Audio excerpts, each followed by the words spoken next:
Hello বন্ধুরা, আমরা আবারও তাড়িৎচুম্বক আবেশ এবং দিক পরিবর্তী প্রবাহের উপরে দ্বিতীয় ক্লাসটি নিয়ে ফিরে এসেছি তোমাদের সামনে। তো আমাদের এই দ্বিতীয় ক্লাসটাতে আমরা মেইনলি যেটা নিয়ে আলোচনা করব সেটা হচ্ছে একটা জেনারেটর বা অল্টারনেটর কিভাবে কাজ করে, সে কিভাবে এসি তৈরি করে, অর্থাৎ অল্টারনেটিং কারেন্ট তৈরি করে, দিক পরিবর্তী প্রবাহ তৈরি করার জন্য আসলে কি দরকার। এবং এরপরে আমরা জেনারেটর থেকে চলে যাব সে যে দিক পরিবর্তী প্রবাহটা তৈরি করে, অর্থাৎ এসি ওয়েভ যেটা তৈরি করে, সেটার অ্যাভারেজ বা গড় মান কিভাবে বের করতে হয়, আরএমএস বা আমরা মূল গড় বর্গমান কিভাবে বের করতে পারি এই বিষয়গুলোতে। তারপর সেখান থেকে আমরা চলে যেতে পারি ফর্ম ফ্যাক্টর বা আকৃতি গুণাঙ্ক কিভাবে বের করতে হয় সেই সংক্রান্ত বিভিন্ন সমস্যায়। এছাড়া এরপরে আমরা হচ্ছে ট্রান্সফরমার নিয়ে কিছুক্ষণ আলোচনা করতে পারি।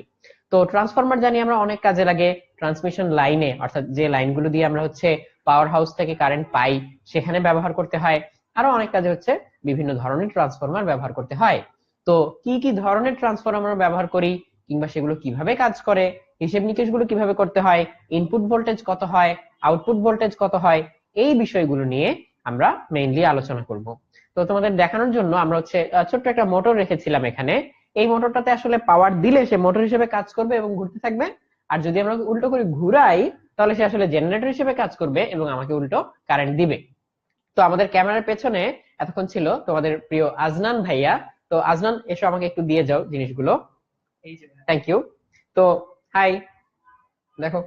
তো এইটা হচ্ছে আমাদের সেই ছোট্ট মোটরটা, তাই না আজনান? yes, তো এটাকে যদি আমরা বাইরে থেকে পাওয়ার দেই, আচ্ছা। অর্থাৎ এটাকে যদি আমরা ব্যাটারি থেকে পাওয়ার দেই, তাহলে এটা কি করবে? তাহলে এটা ঘুরবে। ঘুরবে, কিন্তু যদি আমি এটাকে ঘুরাই তাহলে ও আমাকে কি দিবে? উল্টো করে পাওয়ার দিবে। পাওয়ার তো এইভাবে জিনিসটা কাজ করে। তো এটাকে ব্যাটারি দিলে যে ঘুরে সেটা যদি আমরা একটু দেখাতে চাই, তাহলে আমি আজমানের হাত থেকে ব্যাটারিটা নিচ্ছি। ব্যাটারি। হ্যাঁ, এই ব্যাটারি লালটা হচ্ছে পজিটিভ আর কালোটা নেগেটিভ। তো এটা দিলে এই জিনিসটা হচ্ছে ঘোরা শুরু করবে। তো এটা যে ঘুরছে সেটা হচ্ছে দেখার জন্য মাথায় কিছু একটা কানেক্ট করতে হবে, তখন দেখা যাবে এটা ঘুরছে। তো এখনো ঘুরছে, সাউন্ড পাওয়া যাচ্ছে, বাট কিছু একটা কানেক্ট করলে দেখা যাবে এটা সত্যি সত্যি ঘুরছে। তো সেই জন্য আমরা যেটা করতে পারি, আমরা চাইলে ছোট এক টুকরো কাগজ নিয়ে এর মাথায় আটকে দিতে পারি। যেমন আমরা চাইলে এর মাথায় ছোট্ট একটা কাগজ যদি এরকম করে শক্ত করে আটকে দেই পেঁচিয়ে, তাহলে আমি মোটরে পাওয়ার দেওয়ার সাথে সাথে এই মোটরটা ঘুরতে শুরু করবে। এন্ড তোমরাও দেখতে পাবে, এই দেখো এটা ঘুরলে কি হয়, এই যে এরকম করে ঘুরে। তো এখন হচ্ছে ঘুরছে, ছেড়ে দিলে থেমে যাবে, থেমে গেল। আর এটাকে যদি আমি উল্টো করে ঘুরাই, এটা আমাকে উল্টো পাওয়ার দিবে। তো এটা হচ্ছে এরকম একটা ইলেকট্রিক মেশিন। তো আমরা এখন দেখবো এই জিনিসটাই কিভাবে কাজ করে। তো আমাদের যেটা করতে হবে সেটা হচ্ছে অল্টারনেটিং কারেন্ট বা এসি তৈরি করার জন্য একটা কুণ্ডলী বা কয়েলকে একটা ম্যাগনেটিক ফিল্ডের মধ্যে ঘুরাতে হবে বারবারে। তাহলে আপনা আপনি তার মধ্যে ফ্লাক্স চেঞ্জ হবে। তো আমরা এখনই সেই ফ্লাক্স চেঞ্জ এবং সেই সংক্রান্ত হিসেব নিকেশ গুলো দেখতে শুরু করব। তো তার আগে আমরা সবসময় প্রত্যেকটা লাইভ ক্লাসে যেটা করে থাকি, অর্থাৎ কে কোত্থেকে আমরা লাইভ ক্লাসটা করছি সেই জিনিসটা নিয়ে একটু যদি আমরা কমেন্টে জানিয়ে দেই, তাহলে যে যেখান থেকে আমরা এই ক্লাসটা করছি আমরা কমেন্টে যদি জানিয়ে দেই, তাহলে বাকিরাও জানতে পারবে এবং তোমার বন্ধুদেরকে তুমি চাইলে কমেন্টে ট্যাগ করতে পারবে, মেনশন করতে পারবে।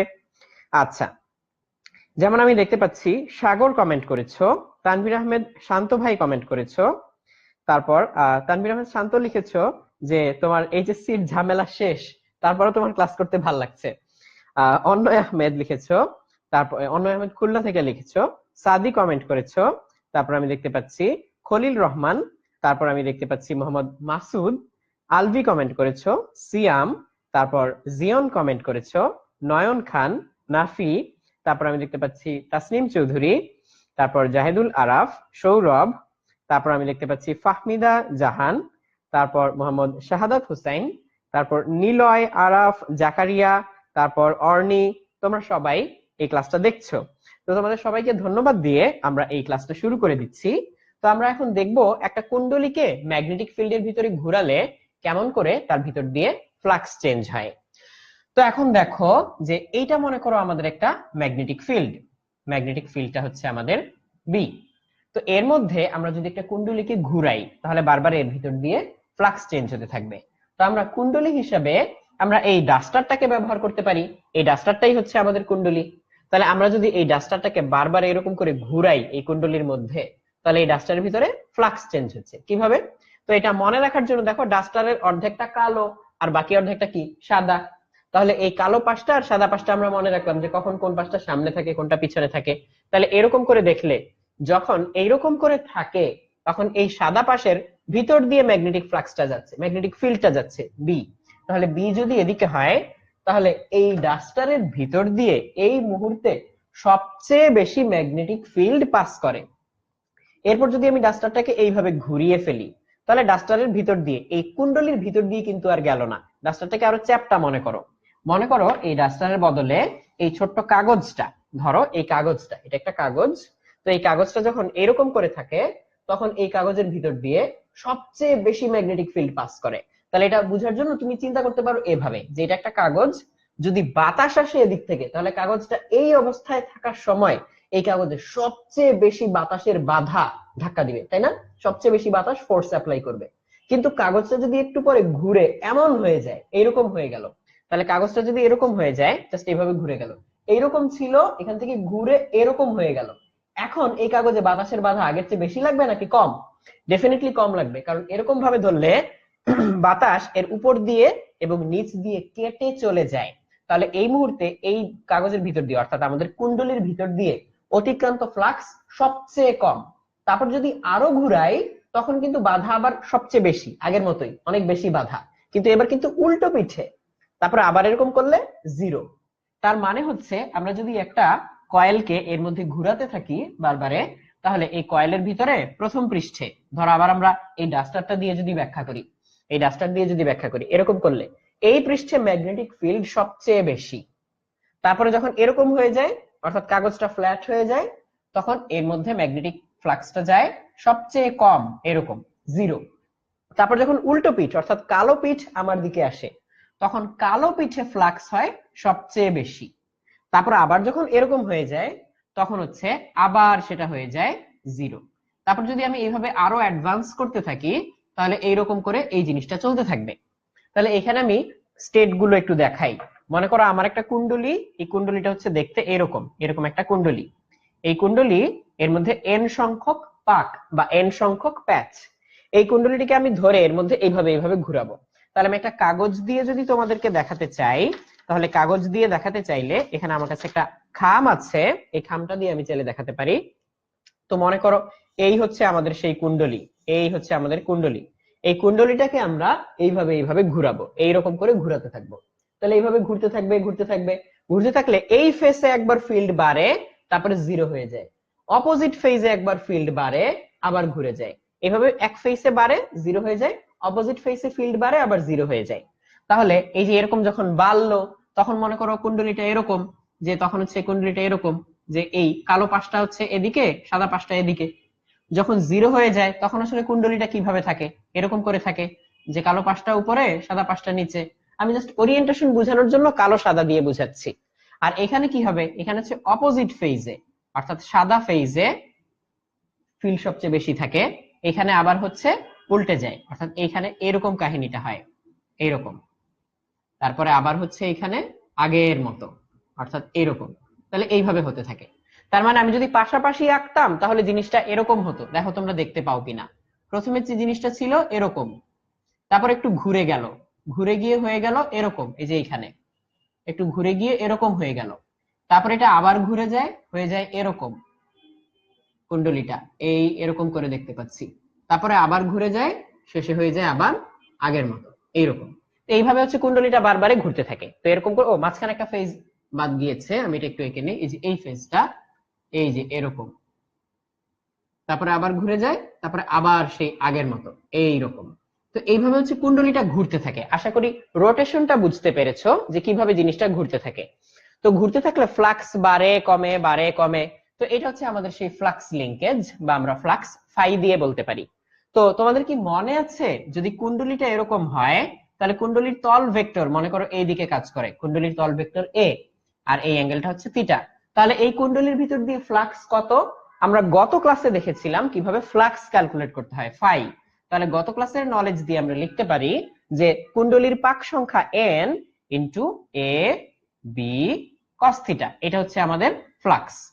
আর থিটাকে আমরা লিখতে পারি ওমেগা টি, ওমেগা হচ্ছে কৌণিক বেগ, ওমেগা রেডিয়ান পার সেকেন্ড, এই ওমেগা রেডিয়ান পার সেকেন্ড বেগে এই কুণ্ডলীটাকে যদি আমরা ঘুরাই তাহলে থিটাকে আমরা লিখতে পারি ওমেগা টি। তাহলে আমি লিখতে পারি NAB cos ওমেগা টি। এটাই হচ্ছে আমাদের ফ্লাক্স ফাই। তাহলে এই হচ্ছে আমাদের ফ্লাক্স ফাই। তো আগের ক্লাসটা যারা মিস করেছো বা এই জিনিসটা যারা বুঝতে পারছো না, তারা চাইলে আগের ক্লাসটা দেখে আসতে পারো। আর আগের ক্লাসটা কোথায় পাবে? তোমরা www.10minuteschool.com অর্থাৎ আমাদের ওয়েবসাইটটাতে যদি লগ ইন করো, তারপর দেখতে পাবে সেখানে রিসোর্সেস ট্যাবের আন্ডারে তোমরা পাবে ভিডিওস। ওই ভিডিওসে গেলে তুমি দেখতে পাবে লাইভ ক্লাসের ভিডিওগুলো সব সাজানো আছে ওখানে। ওখানে তুমি হচ্ছে কেমিস্ট্রি লাইভ পাবে, ফিজিক্স লাইভ পাবে, ম্যাথ লাইভ ক্লাসগুলো পাবে। তো ফিজিক্স লাইভ ক্লাসে গিয়ে আমাদের এই ক্লাসের আগের পর্বটা অর্থাৎ শুধু তাড়িত চুম্বক আবেশ ও দিক পরিবর্তী প্রবাহ এই শিরোনামে যে ভিডিওটা পাবে সেটা দেখে ফেলো। তাহলে ফ্লাক্স কিভাবে ক্যালকুলেট করতে হয় অর্থাৎ এই সূত্রটা কিভাবে আসলো সেটা জেনে যাবে। তাহলে জেনে গেলে আমরা এই অংশটুকু শেষ করে ফেলতে পারি যে আমাদের এই কুণ্ডলীর ভিতরে ফ্লাক্স এইভাবে বাড়ে কমে অর্থাৎ চেঞ্জ হয়। তাহলে এই যে ফ্লাক্সটা বাড়লো কমলো অর্থাৎ এইদিকে আমরা নিচ্ছিলাম ফ্লাক্স আর এই বরাবর ছিল আমাদের সময়। তাহলে সরি, এই যে ফ্লাক্সটা বাড়লো কমলো সেটাকে আমরা একটা কজ ওয়েভ দিয়ে প্রকাশ করতে পারি। হ্যাঁ দেখো এটা তো কজ ওয়েভের মতোই। কজ 0 ডিগ্রিতে কত থাকে? ম্যাক্সিমাম। কজ 90 তে এসে যায় হয়ে যায় 0, তারপর কজ 180 তে হয়ে যায় -1, আবার কজ 360 হয়ে গেলে কত হয়ে যাবে? এরকম করে হচ্ছে চেঞ্জ হতে থাকে। তো এটা হচ্ছে আমাদের 270, এটা 360, আবার আগের জায়গায় চলে আসলো। তাহলে এইভাবে একটা কজ ওয়েভের মতো করে ফ্লাক্সটা চেঞ্জ হতে থাকে। আর ফ্লাক্সের চেঞ্জ যদি আমি বুঝে ফেলতে পারি, তাহলে ফ্লাক্সকে আমি যদি ডিফারেন্সিয়েট করি অর্থাৎ ঢাল বের করি বা রেট অফ চেঞ্জ বের করি, তাহলেই আমি উৎপন্ন ভোল্টেজ পেয়ে যাব না? আমরা ফ্যারাডের ল থেকে একটা জিনিস দেখেছিলাম, সেটা চাইলে আমরা এখন এরকম করে লিখতে পারি। আচ্ছা, অলরেডি আমি দেখতে পাচ্ছি অনেকেই লিখেছো যে আগের পর্ব দেখা হয়নি। যেমন রাহাত লিখেছো যে আগের পর্বটা দেখা হয়নি। তো আগের পর্বটা কোথায় পাবে সেটা আমি এক্ষুনি বলে দিলাম। তুমি চাইলে আগের পর্বটায় গিয়ে দেখে আসতে পারো যে ফ্লাক্স কিভাবে ক্যালকুলেট করতে হয়। ওকে, মাসুদ লিখেছো। তারপর আমি দেখতে পাচ্ছি মেহেদি, সেলিম, আলী, তারপর রাহাত, মাসুদ, আলভি, তারপর আমি দেখতে পাচ্ছি মেহেদি কমেন্ট করেছো, তারপর আজমান শাহ কমেন্ট করেছো, তারপর আমি দেখতে পাচ্ছি দেশা দাস কমেন্ট করেছো, সাকিব কমেন্ট করেছো। ওকে, সাকিব জিজ্ঞেস করেছো এটা এইচএসসির কিনা। হ্যাঁ, এটা আসলে এইচএসসির টপিক। তো চাইলে যে কেউ দেখতে পারে, আর এইচএসসি যারা আছো তারা নিশ্চয়ই ভালো করে বুঝতে পারবে। ওকে, তাহলে আমি পরবর্তী অংশে যাচ্ছি। আমরা ফ্যারাডের সূত্র থেকে কি জানতাম?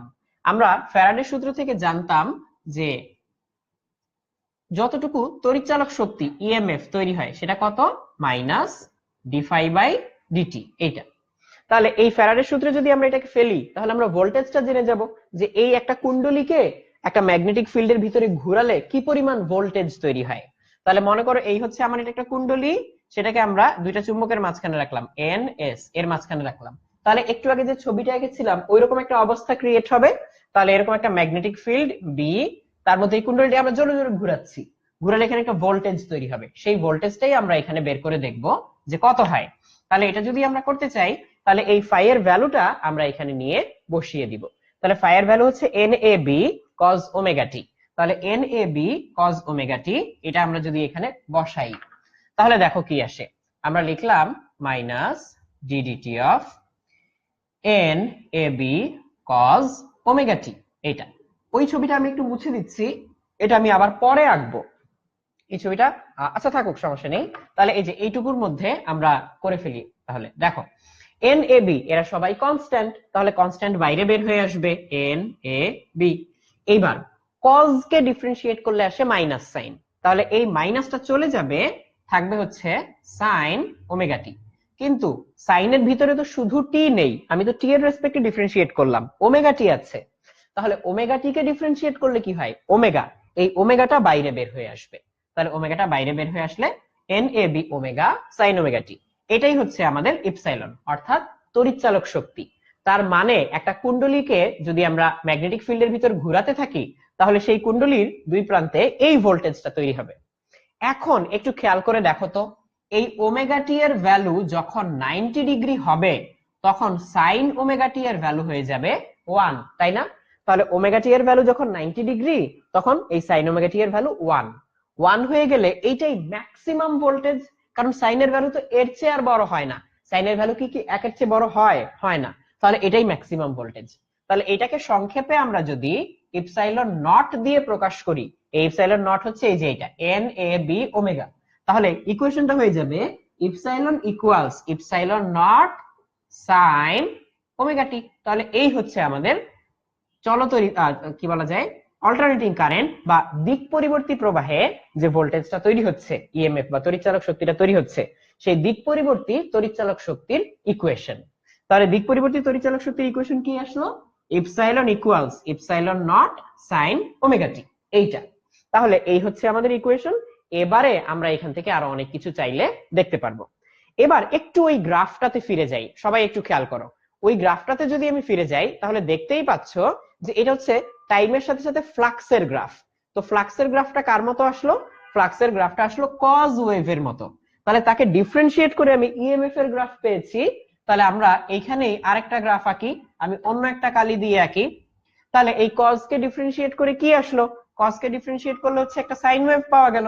তাহলে সাইন ওয়েভটা যদি আমরা পেয়ে যাই তাহলে কি হয়ে যাবে? এটা যখন ম্যাক্সিমাম এটা হয়ে যাবে 0। তো ফ্লাক্স কে ডিফারেন্সিয়েট করলে যেটা আসে সেটাই আমরা পাবো হচ্ছে ইএমএফ এর গ্রাফ। তো মাইনাস সাইন যদি হয় তাহলে কি হবে? সাইনের গ্রাফ কেমন? এইরকম এরকম। তাহলে মাইনাস সাইনের গ্রাফ কেমন হবে? এইরকম। তাহলে এই দিক থেকে যাবে এইরকম করে এইরকম করে এরকম করে, অর্থাৎ এইটা যেখানে হচ্ছে 0 সেটা এখানে হবে ম্যাক্সিমাম, আর এটা যেখানে হচ্ছে 0 এটা সেখানে হবে ম্যাক্সিমাম। আবার একবার এটা যখন 0 এটা হবে ম্যাক্সিমাম, এইভাবে গ্রাফটা যেতে থাকবে। তাহলে এইখানে গিয়ে এটা হবে আবার 0।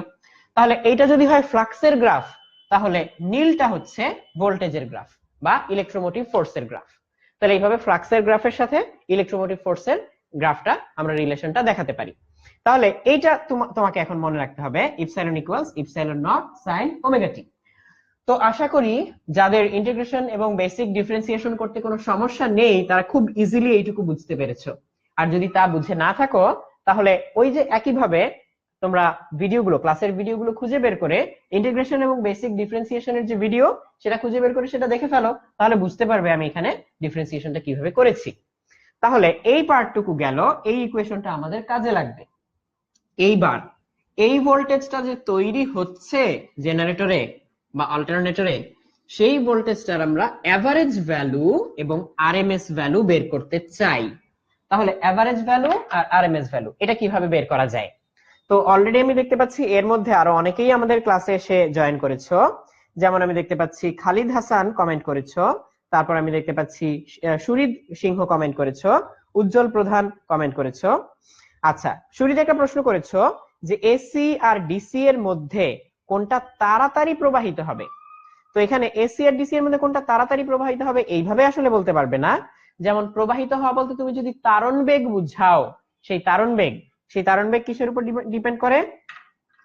I current, I equals N A B Q.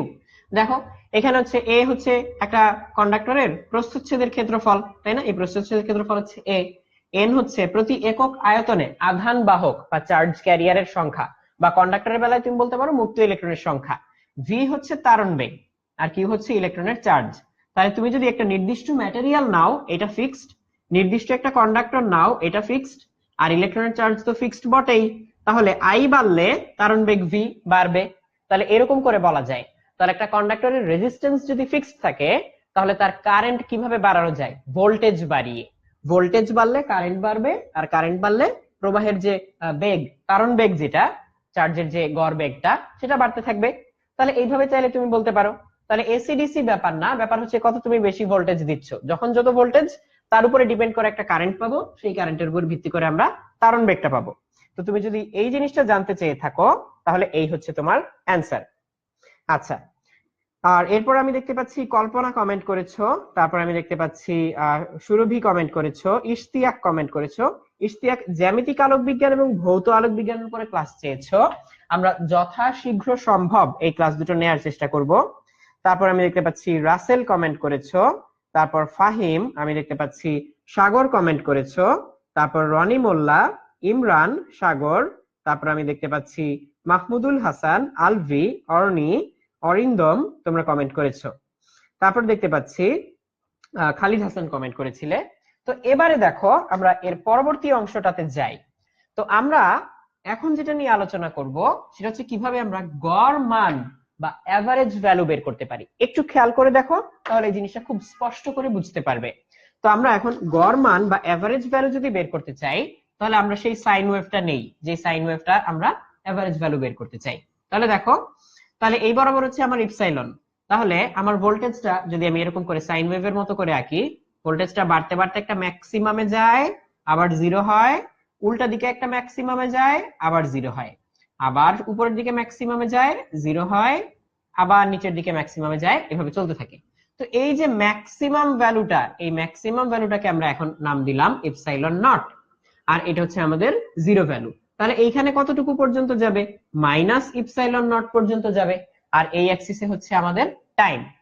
তাহলে এখন একটু খেয়াল করো, গড় মান যদি আমরা নিতে চাই, অর্থাৎ প্রত্যেকটা পয়েন্টের মান নিয়ে সেটাকে গড় করব, তাহলে এইখান থেকে এই পর্যন্ত একটা অর্ধ চক্র পূর্ণ হয়, অর্থাৎ আমাদের কুণ্ডলীটা অর্ধেক ঘুরে আসে, এইটুকু পর্যন্ত হচ্ছে পূর্ণ চক্র। এখান থেকে এই পর্যন্ত একটা পূর্ণ চক্র, অর্থাৎ একটা ফুল সাইকেল কমপ্লিট হয়, অর্থাৎ এইটুকু টাইমের মধ্যে আমাদের সেই রোটেটিং যে কয়েলটা ছিল, কুণ্ডলীটা, সেটা একটা পূর্ণ ঘূর্ণন শেষ করে। তাহলে এটা আমটুকু হচ্ছে আমাদের টি বা টাইম পিরিয়ড বা পর্যায়কাল। তাহলে এখন একটা পর্যায়কালে যতটুকু সময় এই ভ্যালুটা জিরোর উপরে থাকে, পর্যায়কালের বাকি সময়টুকু এক্স্যাক্টলি ততটুকু সময়, অর্থাৎ অর্ধেক সময় জিরোর নিচে থাকে। তাহলে আমরা যদি দুটাকে সাম আপ করি, অর্থাৎ যোগ করি, তারপরে তো আমি টাইম দিয়ে ভাগ করে এভারেজ বের করব। তাহলে আমি যদি এই পূর্ণ চক্রে উপরেরটা নিচেরটা যোগ করি, উপরে ঠিক যতটুকু পজিটিভ, নিচে ততটুকুই নেগেটিভ। তাহলে এই পুরোটার যোগফল আসবে কত? শূন্য। যদি শূন্য আসে, তাহলে এটা যদি একটা সাইন ওয়েভ হয়, এটা কেমন ওয়েভ? এটা একটা sine wave, E equals epsilon naught sine omega t, এটা একটা সাইন ওয়েভ। তাহলে এটার পূর্ণ চক্রে গড় মান আসবে আসলে শূন্য। তার মানে পূর্ণ চক্রে গড় মান আমরা কিভাবে বের করব? পূর্ণ চক্রে গড় মান জানতে গেলে আগে পুরোটা যোগ করতে হবে, তারপরে টাইম দিয়ে ভাগ করতে হবে। টাইম কতটুকু? টি, টাইম হচ্ছে টি, তাহলে টি দিয়ে ভাগ করলাম। আর পূর্ণ চক্রে হবে 0 থেকে টি পর্যন্ত এই পুরোটুকু যোগ করা। কন্টিনিউয়াস কিছু জিনিস যোগ করতে গেলে আমরা কি করি? ইন্টিগ্রেট করি। তাহলে আমরা এটাকে ইন্টিগ্রেট করব, ইপসাইলন নট সাইন ওমেগা টি ডিটি। তাহলে তোমরা দেখেই নিশ্চয়ই বুঝতে পারছো যে উপরে যতটুকু নিচেও ততটুকু, তাই যোগ করলে আসলে জিরো চলে আসবে। তাই যখনই আমরা এরকম একটা সাইনুসয়েডাল ওয়েভ, অর্থাৎ সাইন ওয়েভ হতে পারে কিংবা কজ ওয়েভ হতে পারে, সাইন হোক কজ হোক কিছু আসে যায় না, পূর্ণ চক্রে যদি আমরা যোগ করি বা গড় করার চেষ্টা করি, তাহলে সেই ভ্যালুটা চলে আসবে জিরো। এই জিনিসটা মাথায় রেখো, কারণ এই জিনিসটা আমরা পরে আরো একটা জায়গায় কাজে লাগাবো, যে পূর্ণ চক্রে সাইনুসয়েডাল ওয়েভের ভ্যালু আসে জিরো। তাহলে পূর্ণ চক্রে যদি সাইনুসয়েডাল ওয়েভের ভ্যালু জিরো আসে, সেটা আমাদের একটু পরে অন্য আরেকটা ক্ষেত্রে কাজে লাগতে যাচ্ছে, তাই আগেই এটা বলে দিলাম। তাহলে আমরা কি এখানে গড় মান বের করতে পারবো না?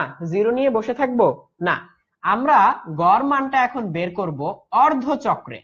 তাহলে এই যে আমাদের সাইন ওয়েভটা, তাহলে এই সাইন ওয়েভটার অর্ধ চক্রে আমরা গড় মান বের করব, অর্থাৎ 0 থেকে t/2 পর্যন্ত আমরা গড় মানটা বের করতে চাই।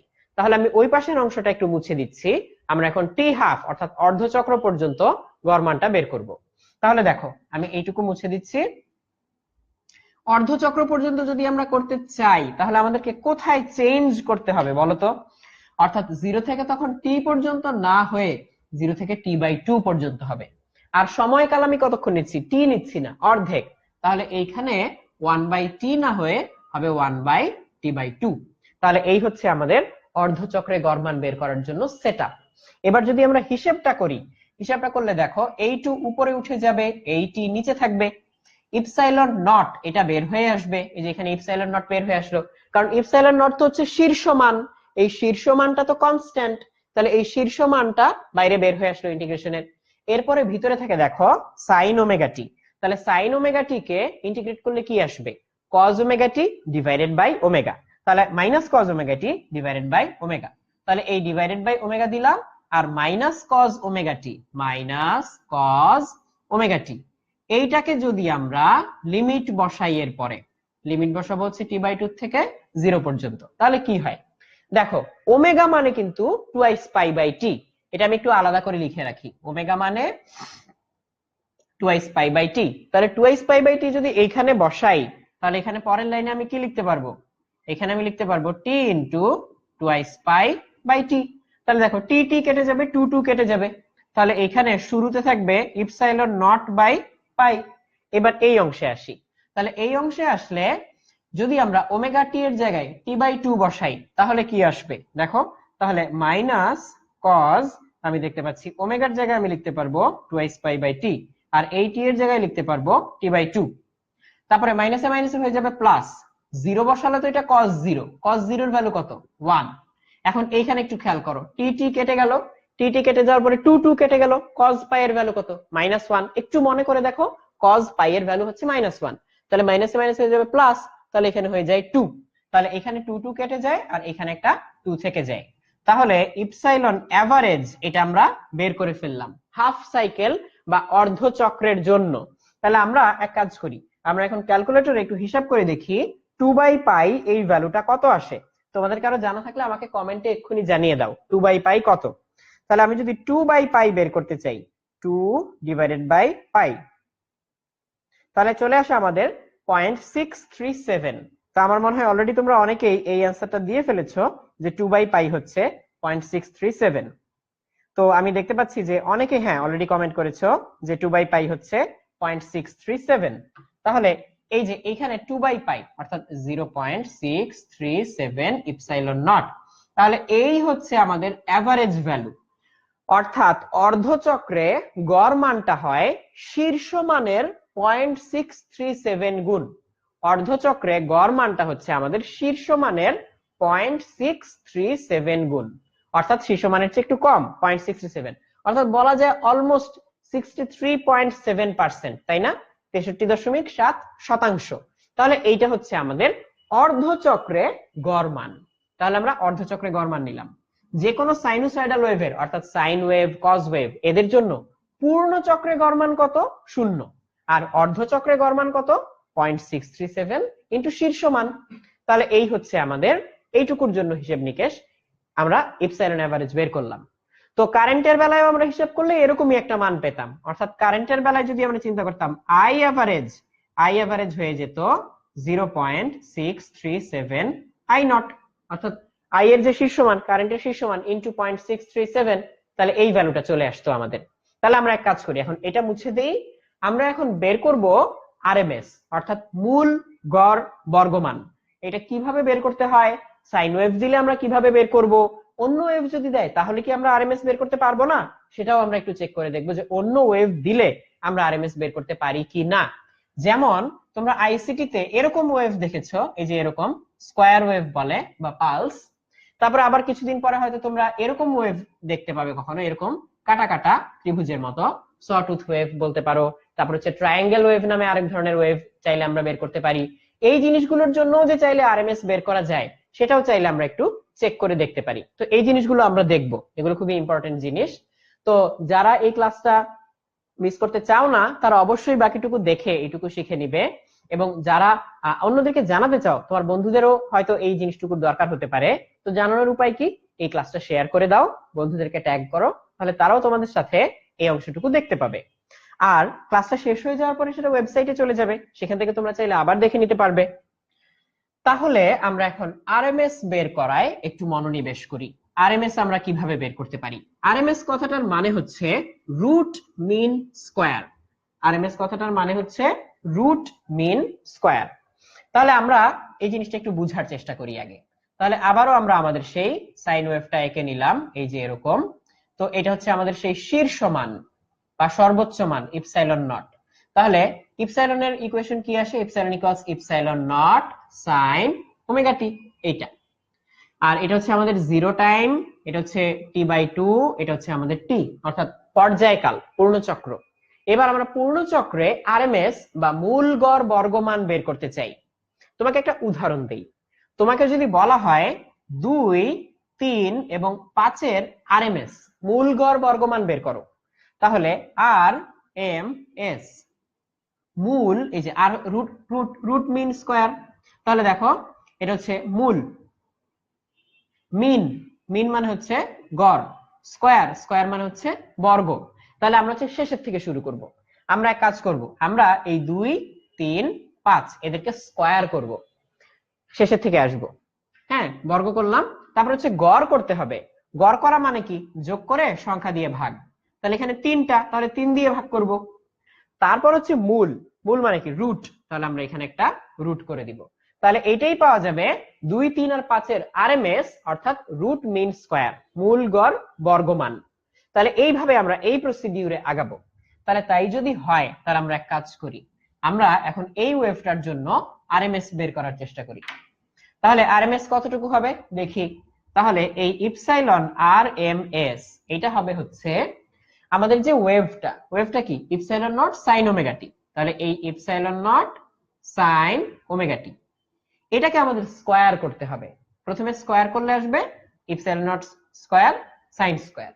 তারপর কি ছিল গড়। গড় কিভাবে করে, এই ওয়েভের বেলায় গড় করা যাচ্ছে ইন্টিগ্রেট করে। তার মানে এটাকে ইন্টিগ্রেট করব 0 থেকে টি পর্যন্ত, ইন্টিগ্রেট করে সময় দিয়ে ভাগ করব, যোগ করে সময় দিয়ে ভাগ করলাম, গড় হয়ে গেল।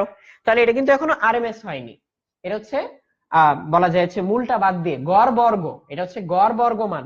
এইবার হচ্ছে উপরে পুরাটার উপরে একটা রুট দিয়ে দিলাম, এখন এইটা আরএমএস হয়ে গেল। তাহলে এই হচ্ছে আরএমএস বের করার জন্য সেটআপ। তাহলে এইবার আমরা আরএমএস টা চলো বের করে ফেলি। তাহলে এটা বের করতে চাইলে যেটা করতে হবে সেটা হচ্ছে এরকম। তো আমরা এই 1/t টাকে এখানে রেখে দিলাম। তারপর কি করতে পারি, ইপসাইলন নট স্কয়ার তো কনস্ট্যান্ট, বাইরে বের করে নিয়ে আসতে পারি। তাহলে ইপসাইলন নট স্কয়ার কে বাইরে বের করে নিয়ে আসলাম। এখানে সাইন স্কয়ার ওমেগা টি, ও আচ্ছা আমি এখানে ডিটি দিতে ভুলে গিয়েছিলাম, কার সাপেক্ষে ইন্টিগ্রেট করব সেটাই আমি লিখিনি। তাহলে এই যে ডিটি লাগবে, কিন্তু এখানে ডিটি দিতে ভুলে গিয়েছিলাম, এখানে একটা ডিটি হবে ছোট করে। তো তারপর পরের লাইনে আমরা এইভাবে লিখতে পারি ইপসাইলন স্কয়ার বাই টি। তাহলে এইবার ভিতরে কি থাকলো, সাইন স্কয়ার ওমেগা টি। তো 2 সাইন স্কয়ার থিটা মানে 1 মাইনাস কস 2 থিটা। তো আমাদের এখানে 2 তো নেই, তাহলে আমরা এক কাজ করি, এখানে আগে একটা 2 দিয়ে নেই। তাহলে এখানে আগে একটা 2 দিলে উপরে আমি লিখতে পারবো 1 মাইনাস কস 2 থিটা, অর্থাৎ 0 থেকে টি পর্যন্ত 1 minus cos 2 omega t DT, এটা লিখতে পারবো। তো আশা করি যারা ইন্টিগ্রেশন কিছুটা পারো তারা খুব ইজিলি বুঝতে পেরেছো। তো এই অংশটুকু যাদের ভালো লেগেছে তারা সবাই হচ্ছে শেয়ার করতে পারো যে আরএমএস কিভাবে বের করতে হয়, এটা যারা বুঝতে পেরেছো। তো অবশ্যই বন্ধুদের সাথে শেয়ার করে দিবে, এন্ড বন্ধুদেরকে কমেন্টে ট্যাগও করে দিতে পারো যাতে তারা এই ভিডিওটা দেখতে পারে। আর এছাড়া তুমি চাইলে তাদেরকে আরেকভাবে হেল্প করতে পারো, ওয়েবসাইটে গিয়ে কিভাবে লাইভ ভিডিওগুলো খুঁজে বের করতে হয় সেটাও বলে দিতে পারো। সবাই হয়তো এই মুহূর্তে ভিডিওটা দেখতে পারছে না, সেটা দেখার জন্য 10minuteschool.com ওয়েবসাইটে যাও, তারপর রিসোর্সেস এর আন্ডারে ভিডিওসে যাও, সেখানে এই লাইভ ভিডিওস গুলো পেয়ে যাবে। তাহলে এখানে আমরা দেখতে পাচ্ছি এই পর্যন্ত আমরা হিসেব করলাম, এরপরে বাকি হিসেব কিন্তু সোজা। এরপরে বাকি হিসেবটুকু আমরা কিভাবে করব দেখো, 1 কে যদি আমরা টি এর রেসপেক্টে ইন্টিগ্রেট করি তাহলে পাবো টি। 1 কে টি এর রেসপেক্টে ইন্টিগ্রেট করলে আমরা পেয়ে যাব টি। তাহলে 1 কে যদি টি এর রেসপেক্টে ইন্টিগ্রেট করি তাহলে কি পাচ্ছি, টি পাচ্ছি। আর কজ ওয়েভ, এটা তো একটা সাইনোসয়েডাল ওয়েভ তাই না, সাইন ওয়েভ কিংবা কজ ওয়েভ, এটাকে যদি ফুল সাইকেলে ইন্টিগ্রেট করি 0 থেকে টি পর্যন্ত, তাহলে আমরা শুরুতেই বললাম না যে 0 আসবে, তাহলে এই পার্টটুকু চলে আসবে 0। তাহলে ইন্টিগ্রেশন আমরা করে ফেললাম। তাহলে আবার একটু বুঝিয়ে দেই, 1 কে 0 থেকে টি পর্যন্ত ইন্টিগ্রেট করলে আসে শুধু টি, আর কজ ওয়েভ, যে কোনো সাইন ওয়েভ কজ ওয়েভ, এদেরকে 0 থেকে টি পর্যন্ত ইন্টিগ্রেট করলে 0 আসে। তাহলে আমরা এখানে সরাসরি 0 বসিয়ে দিলাম। তাহলে এখানে পাবো শুধুই টি। তাহলে এই টি টি কেটে যাবে এবং ইপসাইলন নট স্কয়ার বাই 2 আসবে। তাহলে এটাকে আমরা লিখতে পারি কি, epsilon not by root 2, epsilon not by root 2। তাহলে এটাই হচ্ছে আমাদের ইপসাইলন আর এম এস। তাহলে এই অংশটাকেই এখন আমি এখানে আলাদা করে লিখে দিচ্ছি। তো আশা করি এই ডেরিভেশনটুকু সবাই বুঝতে পেরেছো। তাহলে এটা আসবে আমাদের RMS equals epsilon not by root 2। তাহলে এই হচ্ছে আমাদের হিসেব। তো এবারে আমি যেটা করতে যাচ্ছি, এই অংশটুকু আলাদা করে এখানে লিখি। তাহলে এই আরএমএস টা যদি আমরা এখানে লিখে থাকি তাহলে আমরা দেখব ইপসাইলন আরএমএস ইকুয়ালস আসবে epsilon not by root 2। 1 by root 2 কত আসে, 0.707, অনেকেই জানো তোমরা। তাহলে এটা আসবে 0.707 ইপসাইলন নট। এই হচ্ছে আমাদের আরএমএস ভ্যালু। আর একটু আগে আমরা এভারেজ ভ্যালু বের করেছিলাম তাই না, average value equals epsilon not into 2 by pi, অর্থাৎ একবারে যদি আমি লিখি ইপসাইলন নট ইনটু 0.637 এটা। তাহলে এইটাকে তো চাইলে এটা দিয়ে ভাগ করা যায় তাই না, আরএমএস কে এভারেজ দিয়ে আমরা চাইলে ভাগ করতে পারি। তো আরএমএস কে যদি আমরা এভারেজ দিয়ে ভাগ করি তাহলে কি আসবে, আরএমএস কে এভারেজ দিয়ে ভাগ করলে E RMS divided by E average, epsilon average. তাহলে আসবে নিশ্চয়ই এই দুটা কেটে গিয়ে 0.707 বাই 0.637, তো সেটা আসবে কত আমরা একটু দেখে নেই। তো আমরা হচ্ছে ক্যালকুলেটরে যাচ্ছি, তোমরা কেউ জানলে এক্ষুনি মানটা আমাকে জানিয়ে দাও কমেন্টে। আর আমি 0.707 বাই 0.637 হিসেব করে দেখতে পাচ্ছি 1.11। তাহলে এই মানটা আসবে 1.11। এটাকে বলা হয় ফর্ম ফ্যাক্টর বা আকৃতি গুণাঙ্ক। ফর্ম ফ্যাক্টর, ফর্ম ফ্যাক্টর বা আকৃতি গুণাঙ্ক, এটা দিয়ে আসলে কি বোঝায়? এই আকৃতি গুণাঙ্ক বা ফর্ম ফ্যাক্টর চেক করলে আমরা কি বুঝতে পারবো? এটা যদি সাইন ওয়েভ না হয়ে অন্য কোনো ওয়েভ হতো, একটু ডিস্টর্টেড হতো, অর্থাৎ আঁকাবাঁকা হতো, এরকম সাইন ওয়েভ না হয়ে যদি কখনো এইরকম হয়, তাহলে ফর্ম ফ্যাক্টর বের করলে আর 1.11 পাবো না, অন্য কিছু পাবো। তাহলে ফর্ম ফ্যাক্টর 1.11 থাকা মানে এটা আসলে একটা পিওর সাইন ওয়েভ, এরকম। তাহলে আমরা দেখলাম কিভাবে আরএমএস বের করতে হয়। এবার এটা নিয়ে একটু বলি। এই যে আমাদের আমাদের দেয়ালে যে পাওয়ার সাপ্লাই থাকে, ওয়ালে যে প্লাগ থাকে, সেখানে আমি বলি না 220 ভোল্ট, এটা আসলে আমরা আরএমএস টা বলি। এই যে 220 ভোল্ট বলি, সেটা আসলে আরএমএস টা। তাহলে এই আরএমএস যদি 220 ভোল্ট হয়, তাহলে এটাকে √2 দিয়ে গুণ করলে শীর্ষ মান পেয়ে যাব। তাহলে শীর্ষ মানটা কত সেটা আমরা একটু বের করার চেষ্টা করি। তাহলে আমরা যদি এখানে বের করার চেষ্টা করি যে আমাদের √2 কত, তাহলে আমরা এই √2, এটা হচ্ছে 1.4142, তাহলে এটাকে আমরা গুণ করব হচ্ছে এই 220 দিয়ে, 220, তাহলে চলে আসে 311.13, 311.13। তাহলে এটা আসবে 311.13। অর্থাৎ আমাদের প্লাগে যে ভোল্টেজ থাকে দেয়ালে, সেখানে ভোল্টেজটা 0 থেকে 311.13 পর্যন্ত উঠে পজিটিভ, তারপর 0 হয়ে যায়, আবার -311.13, আবার 0 হয়ে যায়। এইভাবে উঠানামা করতে থাকে ভোল্টেজটা। তাহলে এইভাবে হচ্ছে ভোল্টেজটা উঠানামা করে। তো আমরা সেই আরএমএস ভ্যালুটা বলি, মূল গড় বর্গমানটা বলি 220 ভোল্ট। আসলে ম্যাক্সিমাম ভ্যালুটা কিন্তু 311 পর্যন্ত উঠতে পারে। সো সাবধান। সো ওই প্লাগে হাত দিয়ে ফেললে তুমি কেবল 220 ভোল্টের শক খাবে তা না, তুমি 311 পর্যন্ত শক খাবে। তাহলে এইটুকু বলে আমরা এবার খুবই ডিফারেন্ট একটা জিনিসে যাব। তো এই ডিফারেন্ট একটা জিনিস, এটা ভালো মতো বুঝার জন্য তোমাকে খুব ভালো করে মনোযোগ দিতে হবে। তো এখনই বুঝে যাবে কে আসলে ভালো করে মনোযোগ দিচ্ছে। আমরা এখন অন্যরকম একটা ওয়েভের আরএমএস বের করার চেষ্টা করব। তো এই ওয়েভটা কেমন দেখো, এখানে আমরা একটা করাতের দাঁতের মতো ওয়েভ নিব, এটা টাইম, এটা হচ্ছে আমাদের ইপসাইলন। তো এই ওয়েভটা হচ্ছে এই রকম, এইভাবে উঠে নেমে যায়, আবার উঠে আবার নেমে যায়, আবার উঠে আবার নেমে যায়। তাহলে যতক্ষণ পর পর এটা রিপিট হয়, সেটাই তো পর্যায়কাল টি। তাহলে এটা হচ্ছে আমাদের পর্যায়কাল টি, আর এই অ্যাক্সিস বরাবর হচ্ছে আমাদের এক্স অ্যাক্সিস বরাবর টাইম। তাহলে এই যে শীর্ষ মান, এই শীর্ষ মানটা হচ্ছে ইপসাইলন নট। আর এই যে রেখা, এই রেখার সমীকরণ আমি আসলে কি বলতে পারবো? এই রেখা আসলে y ইকুয়ালস mx, এটা দিয়ে প্রকাশ করা যাবে, কারণ y অক্ষে কোনো ছেদাংশ নেই। তাহলে এটা হচ্ছে y ইকুয়ালস mx, এটা দিয়ে প্রকাশ করা যাবে। তো m হচ্ছে ঢাল। তোমরা যারা সরল রেখার চ্যাপ্টারটা ভালো করে পড়েছো, তারা নিশ্চয়ই এটা বলতে পারবে। আর যারা সরল রেখার চ্যাপ্টারটা করনি, তারা একটু আগে গিয়ে দেখে আসতে পারো। তোমাদের সোহান ভাইয়া সরল রেখার উপরে চমৎকার কিছু ক্লাস নিয়ে ফেলেছে, তো সেই ক্লাসগুলো তোমরা দেখে আসতে পারো। তাহলে দেখবে যে সরলরেখার ঢাল কিভাবে বের করা যায়, সেখান থেকে কিভাবে আমরা সমীকরণ লিখতে পারি। তো এই সরলরেখার সমীকরণ হচ্ছে y ইকুয়ালস mx। তো m হচ্ছে ঢাল, এখানে ঢাল হচ্ছে ইপসাইলন নট বাই টি। তাহলে এই epsilon not by T into x, x axis বরাবর হচ্ছে আমাদের টাইম, তাহলে এই হচ্ছে আমাদের ইকুয়েশন। তাহলে এইটাই হচ্ছে আমাদের epsilon equals epsilon naught divided by capital T into small t, এই হচ্ছে আমাদের ইকুয়েশন।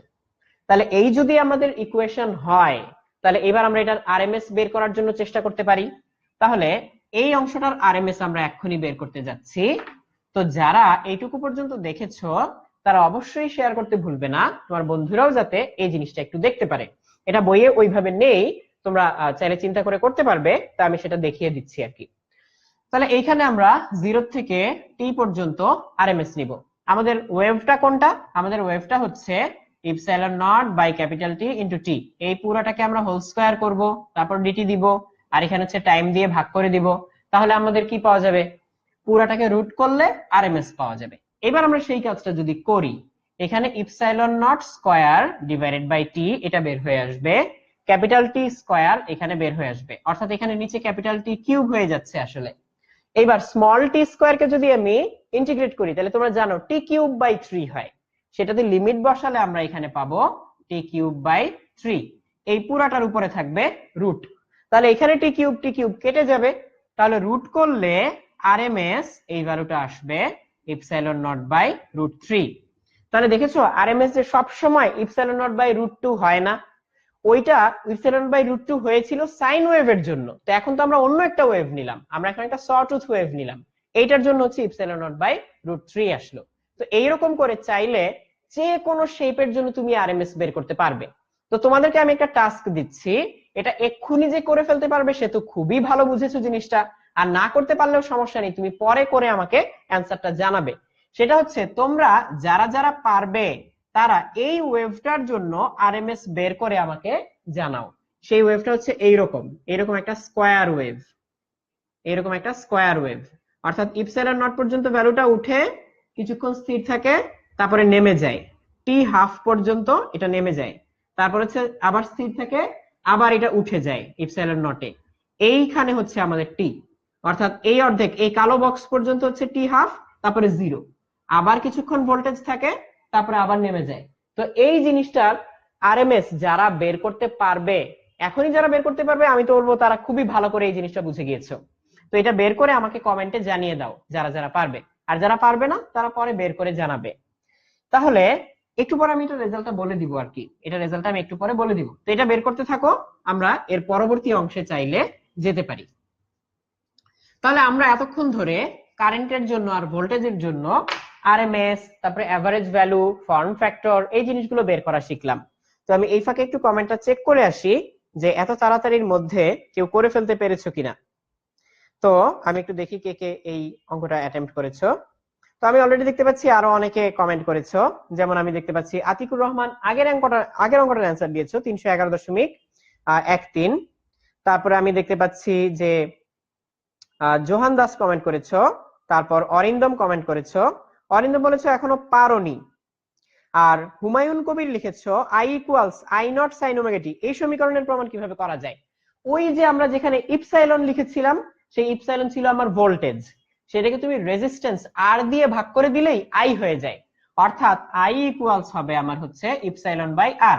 সেটা বসিয়ে দাও, এই আরটাকে তুমি রেজিস্ট্যান্স ক্যাপিটাল আর দিয়ে রিপ্লেস করে দাও, তাহলে এইটা বসিয়ে দিলেই হচ্ছে হয়ে যায়। তাহলে ওই ইকুয়েশন যা যা প্রুফ করেছিলাম সেম থাকবে, এইটা বসিয়ে দিলেই ইপসাইলন থেকে আই হয়ে যাবে। তাহলে আশা করি এটা বের করতে পারবে। আচ্ছা, আলভি লিখেছো ওয়েভের ক্লাস দরকার। হ্যাঁ, আমরা যথাশীঘ্র সম্ভব ওয়েভের ক্লাসটাও নেওয়ার চেষ্টা করব।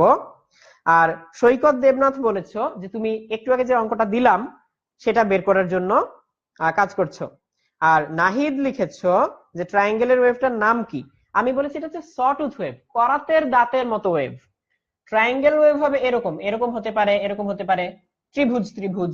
আর এটা হচ্ছে সটুথ, করাতের দাঁতের মতো এরকম, অর্থাৎ গিয়ে সোজা নেমে যায়, গিয়ে সোজা নেমে যায়, করাতের দাঁতের মতো সটুথ ওয়েভ। আচ্ছা, সাইদুর রহমান লিখেছো যে তুমি বুয়েটে চান্স পেয়েছো, তোমাকে অভিনন্দন। এরপর আমি দেখতে পাচ্ছি যে অনন্ত হোসাইন সুমাইয়া ক্লাস করেছো।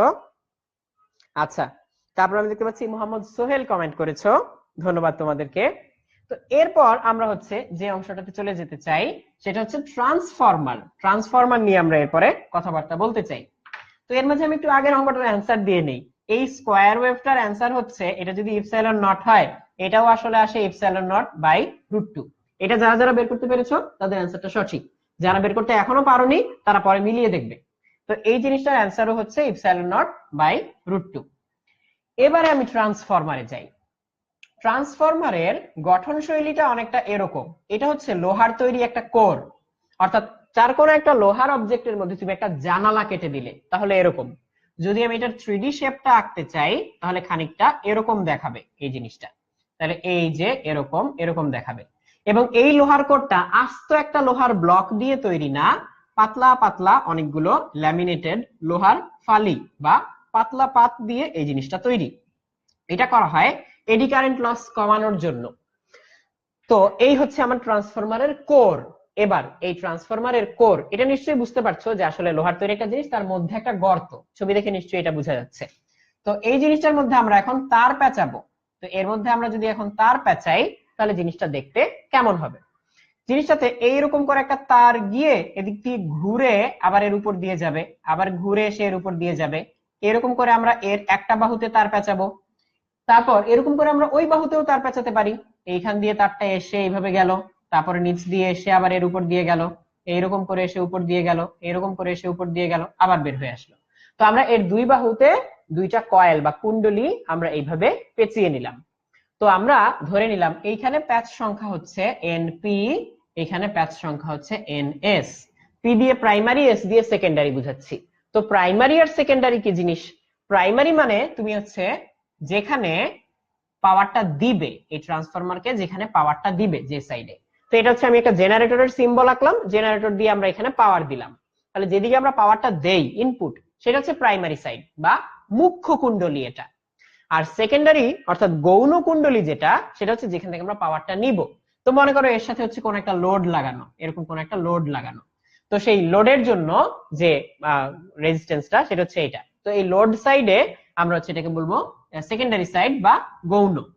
তো এখন ট্রান্সফরমারের হিসেবটা হয় এইভাবে। এখানে যদি আমরা ভোল্টেজ দিয়ে থাকি ইপসাইলন পি, আর এখানে যদি আমরা ভোল্টেজ পেয়ে থাকি ইপসাইলন এস, তাহলে এদের মধ্যে সম্পর্কটা কি? সম্পর্কটা কি আমি একটু বলে দিচ্ছি, খুব ভালো করে খেয়াল করো। এই লোহার কোর দেওয়ার ফলে যেটা হয় সেটা হচ্ছে প্রাইমারি কয়েলে কারেন্টের চেঞ্জ হলে ম্যাগনেটিক ফিল্ডের চেঞ্জ হয়। সেই ম্যাগনেটিক ফিল্ড এই লোহার ভিতর দিয়ে ওই কুণ্ডলীর ভিতর দিয়েও যায়। তাহলে এইটা আর এইটার ভিতর দিয়ে একই ম্যাগনেটিক ফ্লাক্স পাস করে। একই ম্যাগনেটিক ফ্লাক্স পাস করলে এর প্রতি কুণ্ডলীতে, প্রতি পাকে যত ভোল্টেজ, এই কুণ্ডলীর প্রতি পাকে তত ভোল্টেজ হবে। তাহলে এই কুণ্ডলীর প্রতি পাকে কত ভোল্টেজ? এইখানে ভোল্টেজ হচ্ছে ইপসাইলন পি, পাক সংখ্যা এনপি। আর ওইখানে ভোল্টেজ উৎপন্ন হয় ইপসাইলন এস, পাক সংখ্যা হচ্ছে এনএস। তাহলে প্রতি পাকে ভোল্টেজ যদি সমান হয়, তাহলে আমরা এটা লিখতে পারি, এইখান থেকেই আমরা লিখতে পারি epsilon P by epsilon S equals NP by NS. এই ইকুয়েশনটা আমরা 9 10 এ থাকতেও জানতাম। তো এখন জানলাম কেন এরকম হয়, কারণ ফ্লাক্সটা সমান। এখন তোমরা আমাকে একটা জিনিস বলো তো, যদি আমরা এখানে জেনারেটর না দিয়ে একটা ডিসি সোর্স দিতাম, অর্থাৎ একটা ব্যাটারি দিতাম, তাহলে কি এখানে ভোল্টেজ পেতাম? অ্যান্সারটা হচ্ছে না, পেতাম না। কারণ এখানে ব্যাটারি দিলে ফ্লাক্সটা ফিক্সড, ডিসি কারেন্টের জন্য একটা ফিক্সড ফ্লাক্স পাওয়া যায়, অপরিবর্তনশীল। অপরিবর্তনশীল ফ্লাক্সের কারণে কিন্তু ফ্যারাডের ল অনুযায়ী কোনো ভোল্টেজ এখানে তৈরি হয় না। তার মানে আমাকে মাস্ট এখানে এসি দিতেই হবে, এখানে অল্টারনেটিং কারেন্ট দিতেই হবে এসি। এই ট্রান্সফরমার তাহলে ডিসি তে কাজ করবে না। এখন যদি এনপির চেয়ে এনএস বড় হয়, তাহলে সেটাকে বলে স্টেপ আপ ট্রান্সফরমার। কারণ স্টেপ আপ ট্রান্সফরমার তুমি হিসেব করে দেখো, এই এনপি এর চেয়ে যদি এনএস বড় হয়, তাহলে সেকেন্ডারি সাইডের ভোল্টেজটা বেশি হয়। আর যদি এনপি এর চেয়ে এনএস কম হয়, তাহলে সেকেন্ডারি সাইডের ভোল্টেজটাও কম হবে। তো যে ট্রান্সফরমার ভোল্টেজ বাড়ায় সে আসলে কারেন্ট কমায়, আর যে ট্রান্সফরমার ভোল্টেজ কমায় সে আসলে কারেন্ট বাড়ায়। কারণ ট্রান্সফরমারের পাওয়ার হচ্ছে তার যে কোনো এক সাইডের কারেন্ট আর ভোল্টেজের গুণফলের সমান। তাহলে এই সাইডে কারেন্ট যদি হয় আইপি, এই সাইডে কারেন্ট যদি হয় আইএস, তাহলে আমরা লিখতে পারি যে EP IP equals ES IS, epsilon P IP equals epsilon S IS. তাহলে সেটা যদি আমরা এখানে বসাই, তাহলে আমরা এনপি বাই এনএস ইকুয়ালস পাবো আইএস বাই আইপি, এটা পাবো আমরা। তাহলে এই হচ্ছে আমার ট্রান্সফরমারের সবগুলো সূত্র একসাথে। স্টেপ আপ ট্রান্সফরমার কোথায় কাজে লাগে? আমরা যখন পাওয়ার হাউসে পাওয়ার জেনারেট করি, তখন কি হয়? তখন এখানে যত ভোল্টেজে পাওয়ার জেনারেট হয়, সেখান থেকে আমরা একটা স্টেপ আপ ট্রান্সফরমার ইউজ করে ভোল্টেজ অনেক বাড়াই। ভোল্টেজ অনেক বাড়ালে কারেন্ট অনেক কমে যায়। অনেক কম কম যখন কারেন্টটা হয়, সেটাকে তারের ভিতর দিয়ে দূর দূরান্তে পাঠালেও তারের ভিতরে যে তাপজনিত ক্ষয় আই স্কয়ার আর, সেটার মানটা কম হয়, কারণ কারেন্টটা আমার কম। কিন্তু যখন আমরা ইউজ করব, তখন আমরা ব্যবহার করার জন্য অত কম কারেন্ট হলে তো হবে না, বাড়াতে হবে। তখন উপায় কি? একটা স্টেপ ডাউন ট্রান্সফরমার ইউজ করো। স্টেপ ডাউন ট্রান্সফরমার ইউজ করলে ভোল্টেজটা কমে যায়, কারেন্টটা আবার কি হয়ে যায়? বেড়ে যায়। তাহলে কারেন্টটা বেড়ে গেলে সেই কারেন্টটা দিয়ে আমরা যন্ত্রপাতি চালাতে পারি। তাহলে এই হচ্ছে আমার step up step down transformer use করার জন্য যে চিন্তা ভাবনাগুলো করা দরকার সেটা। তো এখন একটা এক্সাম্পল দেই। ধরা যাক এইখানে আমার ভোল্টেজ হচ্ছে 100 ভোল্ট, এনপি হচ্ছে 200 টার্ন, আর এনএস হচ্ছে 2000 টার্ন। তাহলে আমার ইপসাইলন এস অর্থাৎ হচ্ছে সেকেন্ডারি সাইডের ভোল্টেজ কত হবে? তাহলে আমাদের ইপসাইলন পি ছিল 100 ভোল্ট, তাহলে আমরা এই ফর্মুলায় যাই। তাহলে এইটা আমাদের বের করতে হবে। এটা হচ্ছে 100, এনপি প্রাইমারি হচ্ছে 200, এনএস হচ্ছে 2000। অর্থাৎ 10 গুণ, রেশিওটা হচ্ছে 10 গুণ। তাহলে এখান থেকে ইএস বের করলে আমি এখান থেকে নির্ঘাত পেয়ে যাব 1000 ভোল্ট। আমার মনে হয় আমি করার আগে অনেকেই তোমরা অ্যান্সারটা বের করে ফেলে এই অ্যান্সারটা কমেন্টে আমাকে জানিয়ে দিয়েছো। তো যারা যারা 1000 ভোল্ট বলতে পেরেছো তাদেরকে অসংখ্য ধন্যবাদ। তো আমরা আজকের ক্লাসে বেশ কিছু ইম্পর্টেন্ট জিনিস দেখলাম, অর্থাৎ আমরা হচ্ছে ফ্যারাডের ল থেকে কিভাবে জেনারেটেড ভোল্টেজটা বের করতে হয়, ফ্লাক্সের সাথে ভোল্টেজটার কিভাবে সম্পর্কটা বের করতে হয়, সেই ভোল্টেজের ইকুয়েশন কি, তার অ্যাভারেজ ভ্যালু কত, আরএমএস ভ্যালু কত সেটা বের করতে শিখেছি, এবং ভিন্ন রকম সাইন ওয়েভ ছাড়াও ভিন্ন আরেকটা ওয়েভের জন্য আমরা আরএমএস বের করতে শিখলাম, এবং সবশেষে আমরা ট্রান্সফরমার নিয়ে একটু আলোচনা করলাম। তো যারা যারা এতক্ষণ ধৈর্য ধরে ক্লাসে আমাদের সাথে ছিলে তাদেরকে অসংখ্য ধন্যবাদ। তাদের নিশ্চয়ই কিছু না কিছু উপকার হয়েছে একটু হলেও। আর যারা এই ক্লাসটা দেখে উপকৃত হয়েছে বলে মনে করো তারা অবশ্যই ক্লাসটা শেয়ার করবে, যাতে বাকিদেরও তোমরা এই উপকারটুকু করতে পারো। তো আমরা আজকের ক্লাসটা এখানেই শেষ করতে চাচ্ছি। তোমার সাথে আবার নিশ্চয়ই ভবিষ্যতে দেখা হবে অন্য কোনো ক্লাসে অন্য কোনো টপিক নিয়ে। তো ততক্ষণ পর্যন্ত সবাই ভালো থেকো, সুস্থ থেকো।